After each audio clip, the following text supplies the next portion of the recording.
এক গোট পানির, এক ডোক পানির উপরে তো জান্নাতের ওয়াদা ছিল। এক ডোক পানি, এক ডোক বুঝেন কতটি? এক গ্লাস,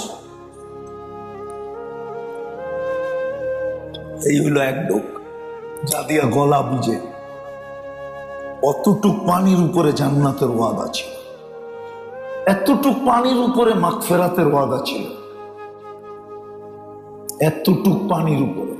শুধু রোজাদারকে ধইরা এতটুক পানি দিয়া রোজা খোলায়া দিছেন জান্নাত পাওয়ার আশায়, ইখলাসের সাথে।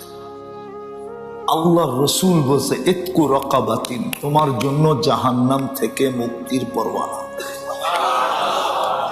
গুনাহ মাফ, রোজাদারের সমপরিমাণ সওয়াব পাবে তুমি।